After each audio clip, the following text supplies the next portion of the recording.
मुरारी, हे नाथ नारायण वासुदेवा। श्री कृष्ण गोविंद हरे मुरारी, हे नाथ नारायण वासुदेवा। श्री कृष्ण गोविंद हरे मुरारी, हे नाथ नारायण वासुदेवा। श्री कृष्ण गोविंद हरे मुरारी, हे नाथ नारायण वासुदेवा। बहुत ध्यान से सुनिएगा।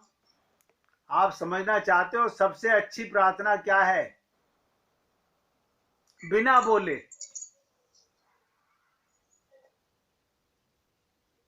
ध्यान से सुनिएगा। जैसे आप बाहर संसार में, शहर में, बाजार में थक कर के अपने घर में आते हो तो क्या क्या लगता है? अरे बड़ी जाके अब आराम मिला, चैन पड़ा, अब बिस्तरे पर लेट करके मुझे चैन आ गया,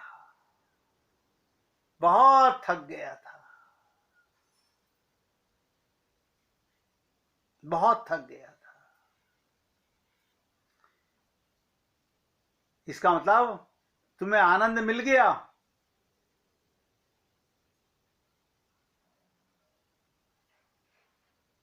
जो आनंद मिलके बिछुड़ जाए, जो आनंद मिलके चला जाए, जो आनंद मिलके कम हो जाए, वो आनंद नहीं होता। आप मंदिर में गए, आप क्या कहते हो?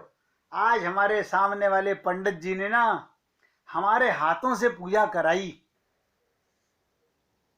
बहुत ध्यान से सुनिएगा।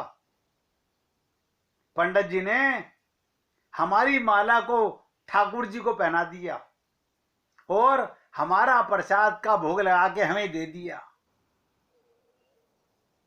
आनंद आया? हाँ, आनंद आया।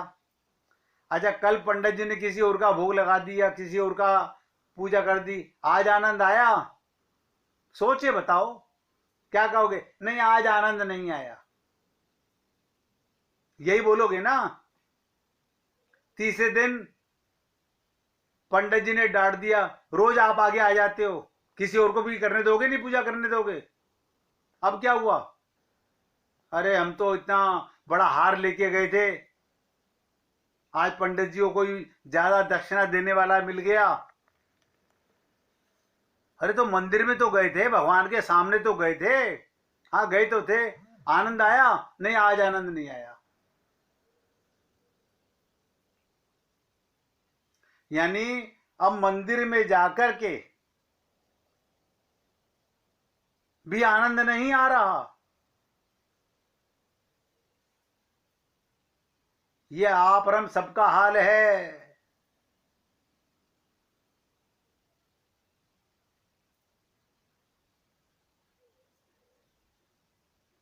अब बहुत ध्यान से सुनो, जो बात मैं बोलने जा रहा हूं हो सके तो लिख लो। सबसे बड़ी प्रार्थना क्या?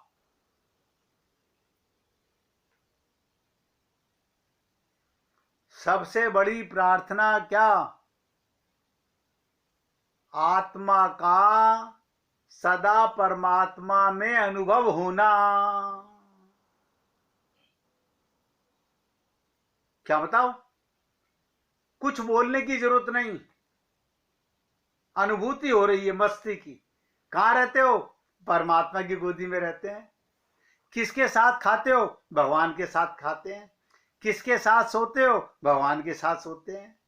किसके साथ नहाते हो? भगवान के साथ नहाते हैं।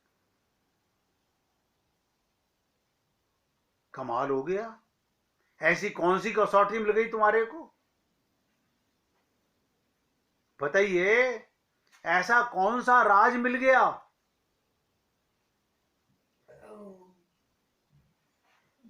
मैं आत्मा हूं और मेरे प्राण परमात्मा में हो। प्राणों का परमात्मा में होना, आत्मा का परमात्मा में होना, यही सबसे बड़ी प्रार्थना है। इसी का नाम प्रार्थना है। जब तुम परमात्मा का ध्यान करते हो तो प्रार्थना होती है। ध्यान करते हो तो, वरना नहीं। कैसा ध्यान? कि मैं परमात्मा के अंदर बैठा उनकी गोदी में हूं, उन्हें अपने साथ महसूस करते हो तो प्रार्थना होती है। बाकी सब धोखा है। मैं तो एक ही लाइन में बोल रहा हूं। कितनी ऊंची ऊंची आरतियां बोली है, कितने ऊंचे ऊंचे भजन गाइए, क्या है ये? अगर आप अपने आप को परमात्मा में अनुभवी नहीं करते, आत्मा को, प्राणों को परमात्मा में अनुभवी नहीं करते, सांस आ रहा है, परमात्मा की अनुभूति होनी चाहिए फिर तो। क्यों? ये तो उसके होने का कमाल है, ये तो उसके होने का सबूत है। उसको सांस नहीं आ रहा, देखिए कमाल है। एक मुर्दे में और एक जिंदा में क्या अंतर है? उसके प्राण चल रहे हैं, उसके प्राण निकल गए, यानी उसके प्राण परमात्मा के साथ चले गए। अब अनुभव करो, नहीं कर सकते। मुर्दा अनुभव करे, नहीं कर सकता। इस देह में संत महात्मा बता सकते हैं, हम समझ सकते हैं, अनुभव कर सकते हैं। लेकिन देखने में आता है जितना ध्यान, जितनी कोशिश हम इस मिट्टी के शरीर की करते रहते हैं, ये कैसे सही हो जाए, ये कैसे ठीक हो जाए, इसको कैसे आराम मिल जाए।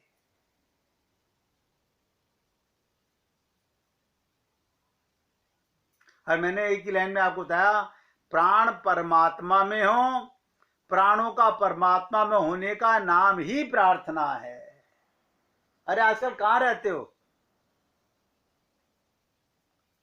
आनंद में। हमें भी बता दो कौन सा आनंद है। तुम मानोगे नहीं। नहीं, आप बता दो।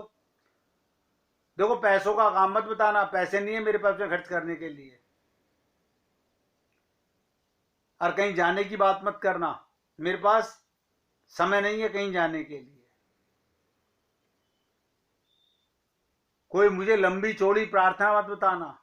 अरे बाबा, हम तो कह रहे हैं आप जैसे हो, जहां हो, जिस हाल में हो, अपने आप को परमात्मा में अनुभव करो। अपने प्राण चल रहे हैं, ये परमात्मा की प्रार्थना हो रही है। क्यों? उसकी होने का प्रमाण है। अब बताइए, मानना ना मानना आप लोगों का काम है। देखो, देह तो संसार की है और संसार में ही होगी। तुम बाजार में मरोगे तो मिट्टी में गिरेगी, देह और मिट्टी में मिलेगी। तुम हिमालय पर मरोगे तो मिट्टी में गिरेगी, देह मिट्टी में मिलेगी। देह तो मिट्टी है, सो कहीं भी गिरेगी, मिट्टी से गिरेगी, मिट्टी में मिलेगी। सवाल तुम्हारे भीतर उसको पहचान लेने का है जो मिट्टी नहीं है।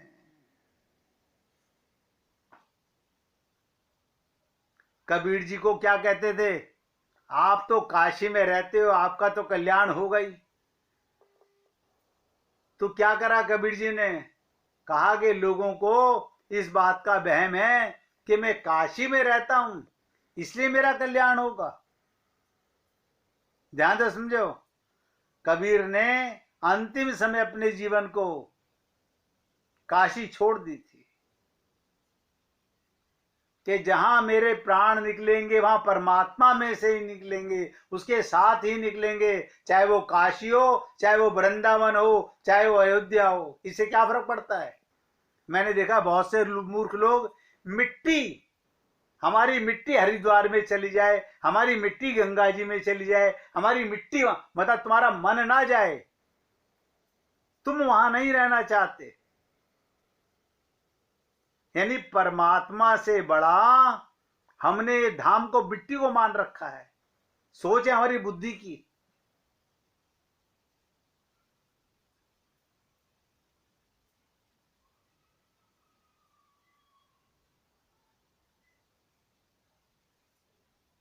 इसलिए मैं आपसे बोल रहा हूं, देह तो संसार की है, संसार में ही होगी। तुम बाजार में मरो, पहाड़ पे मरो, कब्रिस्तान में मरो, कहीं भी मरोगे, वो मिट्टी में ही मिलेगी। सवाल तुम्हारे भीतर उसको पहचान लेने का है, जो मिट्टी नहीं है। आप मिट्टी नहीं हो, फिर ये क्यों कहते हो मेरी मिट्टी वहां मिल जाए?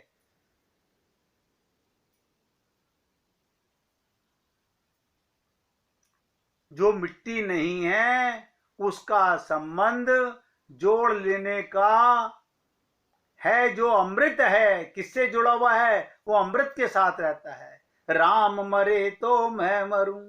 बताइएगा, अब आपकी मिट्टी कहां मिलाएं? मिट्टी तो मिट्टी से पैदा हुई है, वो कहीं भी हो। तुम्हारे भीतर अमृत की बूंद है, परमात्मा अमृत का सागर है। वो बूंद सागर की याद से भर जाए, बस क्रांति घट जाए। वो बूंद सागर की याद से भर जाए। ऐसी मोहब्बत, ऐसी मस्ती, ऐसा आनंद, बस मैंने कहा ना, उसी पल क्रांति घट जाए। फिर तुम्हारे जीवन में दुख नहीं, फिर तुम्हारे जीवन में संताप नहीं, चिंता नहीं, क्योंकि फिर तुम रहे ही नहीं अलग। दुख, चिंता, संताप सब नोट करो। दुख, चिंता, संताप अलग होने की उत्पत्तियां हैं। तुमने अपने को भगवान से अलग समझा, क्या हो गया? दुखी हैं, चिंतित हैं, संताप में जल रहे हैं। कारण क्या था? परमात्मा से अलग महसूस करके व्यक्ति ऐसा सोचता है, इसलिए परेशानी है, इसलिए उलझन है। जैसे ही तुमने जाना मैं तो उसके साथ ऐसे जुड़ा हुआ हूं,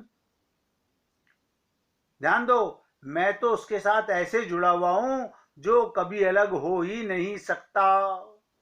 भगवान मेरा त्याग कर नहीं सकता। सब चिंता गई।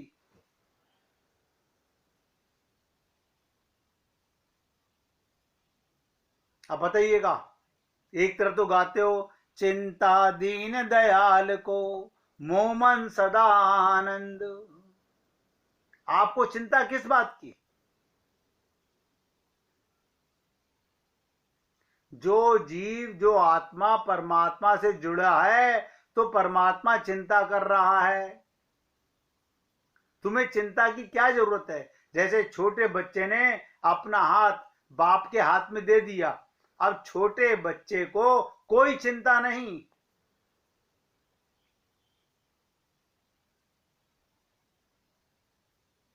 बाप बेटे दोनों जंगल में भटक गए, सिंह दहाड़ रहा है, मगर छोटा बच्चा अब जरा भी चिंतित नहीं, क्योंकि बाप के हाथ में हाथ है। बाप चाहे चिंतित हो, परेशान हो, अब क्या करना, जान खतरे में है, मगर छोटा बच्चा मस्त है, उसे विश्वास है मेरा पिता मेरे साथ है। सोचो इन बातों को। आप रहते हो परमात्मा के साथ 24 घंटे, फिर भी चिंता में, दुख में, भय में रहते हो।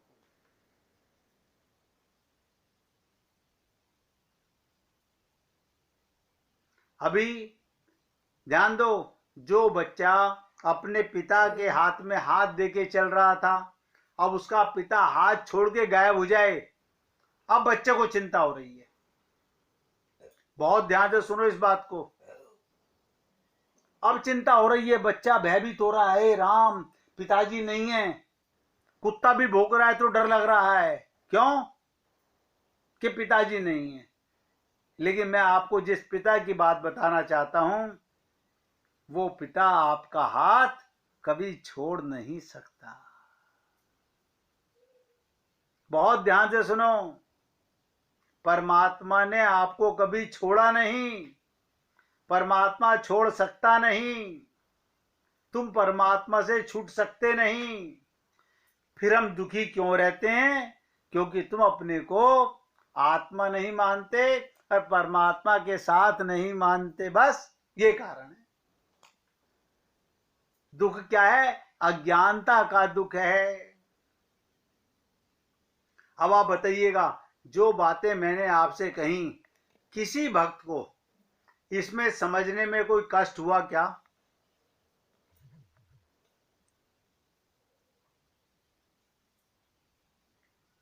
किसी को ऐसा लगा कि मेरी समझ में नहीं आ रहा तो मुझसे पूछ लो, मैं बताने को तैयार हूं।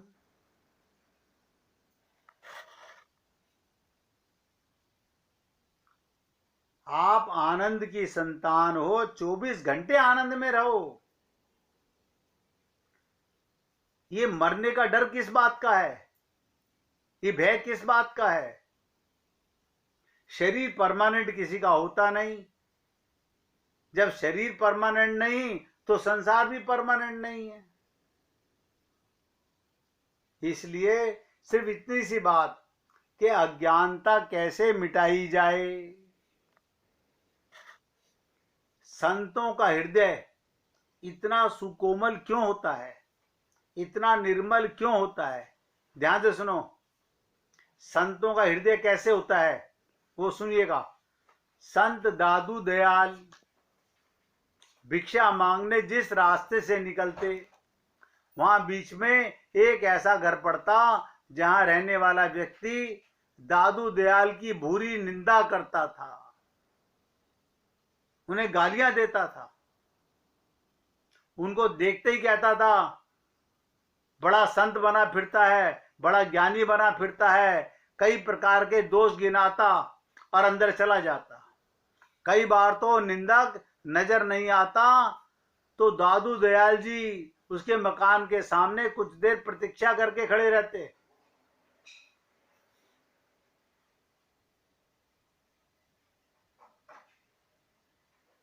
कुछ दिन वो निंदक नहीं दिखाई पड़ा तो दादू दयाल जी ने आसपास में पूछा।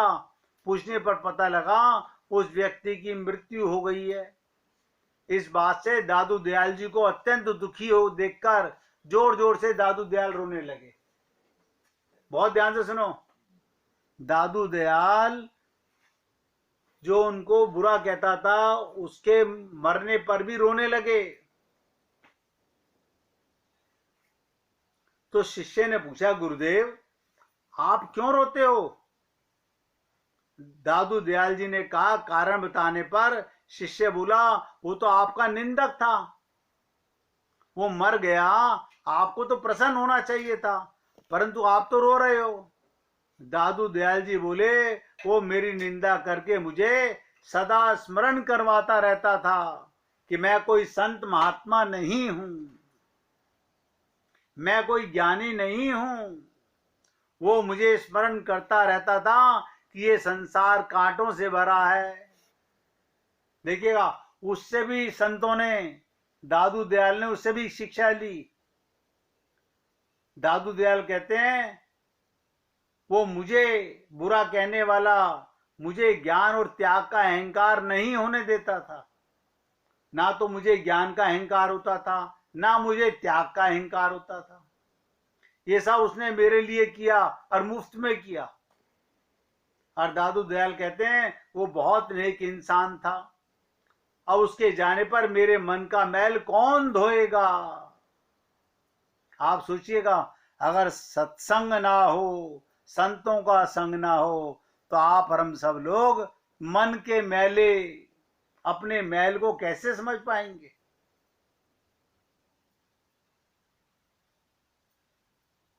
और इतना ही नहीं, ध्यान से सुनो, वो कहते हैं मेरा मन का मैल अब कौन धोएगा। इतना ही नहीं, कुछ दिनों के बाद वो व्यक्ति दिव्य शरीर धारण करके दादू दयाल जी के सामने प्रकट हो गया। उसने दादू दयाल जी से पूछा, तुम्हारी तो कुछ समय पहले मृत्यु हो चुकी थी। दादू दयाल ने उससे कहा। उस व्यक्ति ने कहा, आप जैसे परम संत की निंदा करने के पाप से मैं प्रेत योनि में चला गया। देखिए, संतों की निंदा करने से वो व्यक्ति प्रेत योनि में चला गया और कुछ दिन से कष्ट पा रहा था, परंतु कुछ दिनों के बाद मेरी मृत्यु की घटना सुनते ही आप मेरा स्मरण किया और प्रभु से मेरे उद्धार की प्रार्थना की। और क्या बोला वो प्रेत आत्मा, मुझ जैसे निंदक पर आप जैसे महात्मा कृपा करते हैं, आप जैसे परम नाम जापक संत के संकल्प में मैं प्रेत योनि से भी मुक्त होकर अब दिव्य लोक जा रहा हूं। अब आप सोचिएगा, ये छोटी छोटी कहानियां, छोटी छोटी कथाएं मैं रोज आप लोगों को सुनाने का प्रयत्न करता हूं। इनका कोई तात्पर्य तो होगा, लेकिन आप और हम लोग कैसे समझते हैं, कैसे लेते हैं, क्या महसूस करते हैं, ये तो आप ही समझ सकते हैं। आज सत्संग को यहां विराम दे रहा हूं और आप सबसे निवेदन कर रहा हूं, जो बातें मैंने आपसे, आवाज नहीं आ रही, आवाज नहीं आ रही क्या भाई?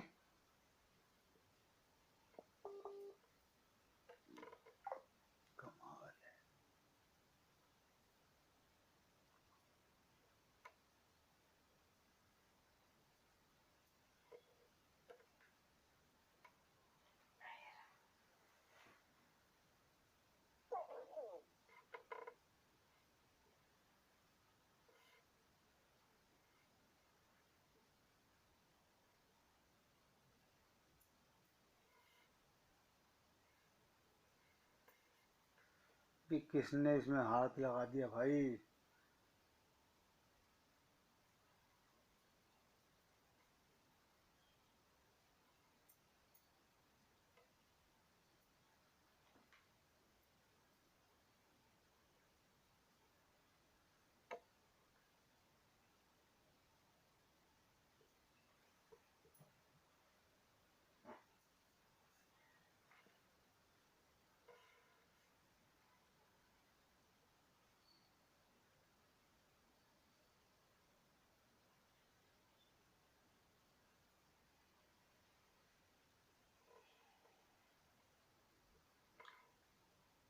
किसी ने वो होल्ड का बटन दबा दिया, वो काम ही नहीं करेगा।